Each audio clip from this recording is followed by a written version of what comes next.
मैं बोरीवली में जहां पूरे परिवार के साथ रहता था, इतने जिगरी दोस्त मेरे कि जान भी दे दे मेरे लिए और मैं उनके लिए जान दे दूं।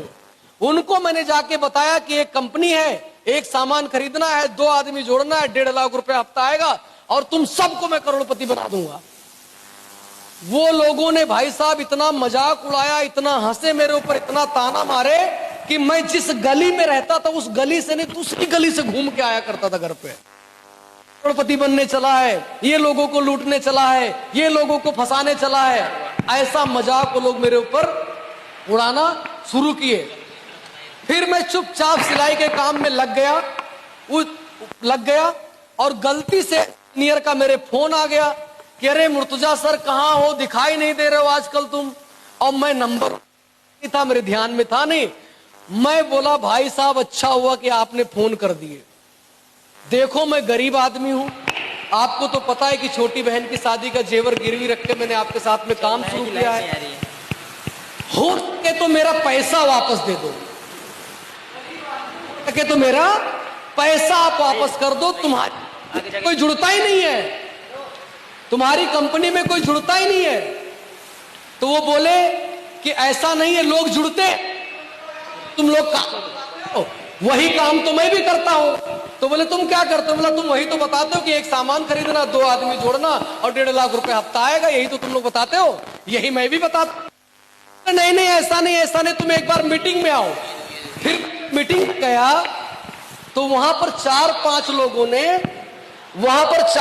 लोगों ने मुझे ऐसा घेर लिए जैसे कोई मंगल ग्रह से कोई आदिमानव या कोई दूसरा जीव प्राणी उतर आया हो। और सब मुझे लगे समझाने, अरे मुर्तजा सर तुम ये कर सकते हो, तुम वो कर सकते हो, तुम ऐसा वैसा, बहुत समझाए।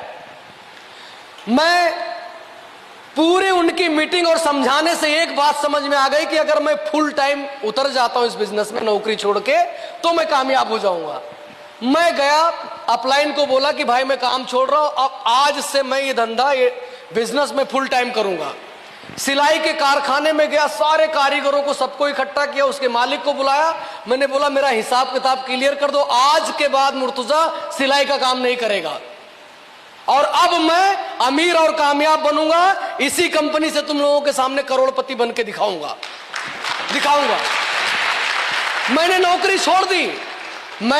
छोड़ दी, सिलाई का काम छोड़ दिया। उस बीच में मुझे बहुत लोगों ने, मेरे साथ में जो सिलाई का काम करते थे, वो मुझे रोके कि मुर्तजा पागल हो गया क्या, इतना अच्छा सेट कहां मिलेगा, इतनी अच्छी कंपनी कहां मिलेगी, इतना अच्छा सिलाई का मशीन कहां मिलेगा, ये देख नीचे जो होटल है ये तुझे उधार खाना भी खिला देता है, इतनी बढ़िया कपड़ा काटने वाली कैंची है, इतना अच्छा तेरे पास मेजर टेप है, इतना अच्छा तेरा टूल है बैठने वाला जिसमें तू सिलाई का काम करता है, इतना बढ़िया तुझे प्रेस मिला हुआ, कपड़ा प्रेस करने वाला, एक बार छोड़ देगा तो ऐसी सिलाई की मशीन और इतना अच्छा कारखाना काम तुझे मिलेगा ही नहीं। मैं बोला मुझे सिलाई करना ही नहीं है और अब मैं करोड़पति बन के ही आऊंगा तुम्हारे सामने। वहां से मैं चला आया। पहचान तो मैंने मेरी पहले ही खराब कर ली थी, सबको बोल बोल के कि एक सामान खरीदना, 2 आदमी जोड़ना। इसी बीच में मैं लोगों को समझाता था, लोग समझते नहीं थे और मुझे पता ही नहीं था कि ये सिस्टम कैसे चलता है, डायरेक्ट सेलिंग में काम कैसे होता है। तकरीबन 2-3 महीने निकल गए। 2 बहन छोटी माँ बाप को लेकर मुंबई में रहता था, जो 3-4 हजार रुपए महीने में कमा के लाता था, उससे मेरा परिवार चलता था। मैंने नौकरी छोड़ दी, घर में खाने पीने को दिक्कत हो गई। कभी कभी ऐसा होता था घर में चटनी रोटी बनती थी, कभी ऐसा होता था कि भूखे ही सो जाना पड़ता था। लेकिन मैं भूखा सो जाऊं मुझे कोई प्रॉब्लम नहीं था। जब मेरी छोटी बहन भूखा सोती थी तो मुझे बड़ा दर्द होता था और मैं रोता था तकिया दबा के ऐसे कि घर वाले देख ना ले मुझे कहीं। और मैं ऊपर वाले से बात करता था कि कुछ भी हो जाए, एक मौका मुझे दे दे जिंदगी में आगे बढ़ने के लिए और मैं बन के दिखाऊंगा, कामयाब बन के दिखाऊंगा। रोता था मैं, बहुत रोया हूं इस धंधे में, बहुत रोया। ऐसे ही 3-4 महीने निकल गए। मैं लोगों को मीटिंग में बुलाया करता था, मेरे पास पैसे नहीं हुआ करते थे। लोग बस से चले आए, अपनी मोटरसाइकिल से चले आए, ट्रेन से चले आए और मुझे जब बोलते थे कि सर तुम भी चलो ना ट्रेन से, मैं बोलता था नहीं तुम चलो, मैं पीछे से बाइक से आ रहा हूं। मैं पैदल जाया करता था, 15-15, 20-20 किलोमीटर पैदल ही चले जाता था, पैसा नहीं रहता था मेरे पास। मीटिंग में ऐसा टीम इकट्ठा होती थी, कुछ लोग थोड़े थोड़े ज्वाइंट कर गए तो कोई बोल दिया कि सर भूख लगी है, नाश्ता कर लेते मीटिंग के बाहर। बोले हाँ ये लो, तुम लोग खा लो, वड़ा पाव खा लो, पकौड़ी भजिया खा लो। बोले सर आप भी खा लो। बोला नहीं नहीं, मैं तो अभी खाना खा के आया हूं, भूखा रहता था लेकिन क्या करें। बोले तुम खा लो, मैं खाया हूं अभी, जबकि अंदर से आग लगी रहती थी पेट में, समझे। तो इस तरीके से काम मैं करता चला गया। इसी बीच में एक ट्रेनिंग मीटिंग लगी बोरीवली में। बोरीवली में एक ट्रेनिंग मीटिंग लगी, 4 घंटे की ट्रेनिंग थी। उस ट्रेनिंग ने मेरा जीवन बदल के रख दिया। उस ट्रेनिंग ने, जब उस ट्रेनिंग में मैं गया, वहां पर बैठा डायरी पेन लेके मैं लिखना शुरू किया। एक एक चीजें जो जो बताई गई, तब मुझे समझ में आया कि ये धंधा चलता कैसे है। ये मेरे दिमाग से नहीं चलेगा, ये इस संस्था का जो बनाया हुआ नियम है, सिद्धांत है और इस सिस्टम है, इनके सिस्टम को मैं मानूंगा तो मैं कामयाब बनूंगा, कामयाब बनूंगा। सबसे पहला काम मैंने किया, अपने लिए पैंट और शर्ट और एक काला कलर का कोट सिलवाया मैंने। घर में जो भी थोड़ा बहुत पैसा मम्मी ने छुपा उपा के गुल्लक उल्लक में जमीन वमीन के नीचे दबा के रखी थी, लिया, कुछ पैसा उधार लिया। कपड़े मैंने सबसे पहले सिलवाए। मैं स्लीपर चप्पल पहनता था और जीन्स और टी शर्ट पहनता था और बड़े बड़े बाल रखता था, एकदम चोर जैसा लगता था मैं, हाँ पॉकेट मार जैसा। तो साला मेरे ऊपर कोई भरोसा करे कैसे। तो सबसे पहले मैंने अपने कपड़ों के ऊपर सुधार किया। मुझे अच्छी तरीके से याद है, 150 रुपए में पैंट और शर्ट में खरीद के लाया था, मलाड वेस्ट में नटराज मार्केट है, पैंट 150 रुपए में। और प्लास्टिक का जूता खरीद के लाया था, बारिश का टाइम था कि जूता सड़े ना, समझे। और जब मैं पहली बार इन किया कपड़े को, इन अंदर इन किया, तो मारे शर्म के घर से बाहर नहीं निकल रहा था। मुझे बड़ा शर्म आ रहा था कि मैं लग कैसा रहा हूंगा, क्योंकि बाप जन्म में मैंने कभी इन तो किया ही नहीं था। बड़ा अजीब लग रहा था मुझे, समझे। तो ड्रेस कोड को सुधारा। उसके बाद मैंने अपने ऊपर जो काम किया, जबान के ऊपर काम किया। जबान बड़ी बेकार थी। गांव में रहा करता था, सरकारी स्कूल में मैंने पढ़ाई की, गाय भैंस चराता था, बंबई चला गया, वहां सिलाई का काम सीखा। तो पता ही नहीं था कि किसी को आप बोल के भी बात करना है। हम तो सीधा रे तो है, सुन रहे, इधर आ रे, किधर जा रहा है रे, अरे मेरी बात सुन रहे, अरे जुड़ जा रे, अरे तेरी जिंदगी बन जाएगी साले, जुड़ जा रे, ऐसी सब भाषा थी। तो कोई जुड़े ही नहीं। अब पता चला कि यहां पर आप करके बात करना पड़ेगा, सर करके बात करना पड़ेगा, मैडम मैडम करके बात करना पड़ेगा। कभी गलती हो जाएगी तुरंत सॉरी बोल देना है, माफी मांग लेना है। नहीं तो जब हम गरीब थे तो इतनी बदमाशी थी कि गलती करने के बाद भी 4 गाली देते थे, मानते ही नहीं थे। और फिर मुंबई की वो टपोरी लैंग्वेज, जो भाषा, पूरा चेंज कर दिया। जबान को अपने सुधारा। मैंने बोला ना, सेल्फ इन्वेस्टमेंट, खुद के ऊपर खर्चा करना पड़ेगा। उसके बाद एक ठीक ठाक से मैंने मोबाइल लिया। सेकेंड हैंड में मैंने एक लैपटॉप लिया, क्योंकि नया मैं खरीद नहीं सकता था। थोड़ा पैसा मैंने और कमाया, एक मोटरसाइकिल लिया, क्योंकि मैं पांव पैदल चला करता था, मेरे पास मोटरसाइकिल वगैरह कुछ नहीं थी। तो जब मैं बाइक ले रहा था, मोटरसाइकिल ले रहा था, उस टाइम 12-12.5 हजार रुपए डाउन पेमेंट देने थे। मेरे पास पैसा नहीं था।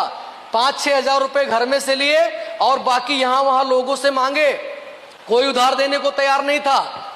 लेकिन बाइक मैंने लिया, फिर वहां से मैं बाहर निकला। बाइक लेके जब मैं चलता था, आपको बता दूं कि बाइक लेके जब मैं निकला तो पेट्रोल पंप वाले को बोला 20 रुपए का पेट्रोल डाल देना। तो बोले भाई साहब, नई मोटरसाइकिल में आदमी टांकी फुल करवाता है। मैं बोला भाई 20 ही रुपए हैं, पैसा ही नहीं है, समझे। कितनी बार ऐसा होता था कि मीटिंग के लिए जाते थे, 20 किलोमीटर दूर जाना है और 10 किलोमीटर तक चलिए और पेट्रोल खत्म। उसके बाद जो धक्का मार मार के जाना और कहीं ब्रिज उरिज कोई चढ़ना है तो कमर पैर हाथ सब जवाब दे देते थे। बहुत मोटरसाइकिल को धक्का मारा मैंने। कभी कभी मीटिंग से खत्म करके घर जाना है और घर बचा है 10 किलोमीटर दूरी पे और पेट्रोल खत्म, फिर मुर्तजा धक्का मारो, धक्का मार मार के घर तक पहुंचते थे। बहुत झेला, समझे। इसके बाद में थोड़ा और सुधारते गया, मीटिंग में आते गया, जो ट्रेनिंग में सीखा था, जो अपलाइन ने बताया था, उनकी बातों को मानते चला गया। मैंने वो एरिया छोड़ दिया जिस एरिया में मैं रहता था। छोटी सोच थी लोगों की वहां पर, ऊपर वाला उनको सद्बुद्धि दे, सब जीवन में कामयाब बने, आगे बढ़े। तो बड़ी छोटी सोच थी वो लोगों की। मैं वहां से निकला मुंबई में एक रेंट पे छोटा सा मैंने भाड़े पे फ्लैट लिया, फिर मैं और काम करते चला गया और सुधारते गया अपने आप को। फिर मैंने वैगनार कार खरीदी, छोटी बहन की शादी का जेवर मैंने जिसका गिरवी रख के बिजनेस स्टार्ट किया था उसकी शादी मैंने कराई, उसको भी कार मैंने गिफ्ट में दिया, कार भी गिफ्ट मैंने दिया। उसके बाद फिर मैंने फोर्ड फिएस्टा गाड़ी खरीदी, फिर मैंने इनोवा कार खरीदा, फिर मुंबई में और प्रॉपर्टी मैंने बनाई, फिर इसके बाद में मैंने BMW खरीदा, मर्सिडीज खरीदा, अभी मेरे पास फॉर्च्यूनर कार है, या फिर मैं अभी देखो रेंज रोवर ऐसा कुछ प्लान कर रहा हूं, तकरीबन 1.5 करोड़ की कार में लेने वाला हूं। इसके मुंबई में अभी जिस फ्लैट में मैं रहता हूं उसकी कीमत 2 करोड़ है, जो अभी मैंने साल भर पहले खरीदी है। बहराइच में मेरा जहां जन्म हुआ है, बहराइच से कितने लोग आए हैं? हाँ, ये लोगों को पता है कि अभी मैं वहां पर मेरा होटल भी बना रहा हूं, 3 फ्लोर अभी तक मैंने कंप्लीट किए। लेकिन कहने का मतलब मेरा पहले का ये था कि अगर मैं उस टाइम टूट जाता, हार जाता, तो फिर मैं खत्म हो जाता। कामयाबी दर्द के कोख से जन्म लेती है। जो आदमी सेक्रीफाइस करने को तैयार है, कुर्बानी देने को तैयार है, दर्द सहने को तैयार है, वही कामयाब हो सकता है। और जो थोड़े से धूप में परेशान, थोड़े से छांव में परेशान, भूख लग गई तो परेशान, नींद ना मिली तो परेशान, नहीं कामयाब हो सकते हो। जितने बड़े लोग हैं वो बहुत बड़ी बड़ी कुर्बानियां दिए हुए हैं, समझे। आज ये मुर्तुजा से 1.5 लाख रुपए हफ्ते की इनकम AWPL से लेता है, 1.5 लाख रुपए हफ्ते की मेरी इनकम है, समझे। तो आप सभी लोग भी जीवन में कामयाब बनोगे। मैं तो बहुत छोटे स्तर से उठ करके आया हूं, समझे। तो जीवन में अगर कामयाब होना चाहते हो तो पीछे नहीं हटना है। काम बहुत सही, लाइन बहुत सही मिली हुई है, समझे। आज इतना इज्जत मिलता है, इतना मान सम्मान, इतना रिस्पेक्ट, पूरी इंडिया में मेरी टीम चलती है। पूरी इंडिया में कहीं कोई भी स्टेट पे आप उंगली रखो, मुर्तुजा का टीम वहां पर आपको मिल जाएगा। लेकिन एक टाइम था कि ऐसा रोता रहता था कि एक आदमी कोई मेरे साथ जुड़ जाए, एक आदमी, एक कैसे भी करके एक चेक बन जाए।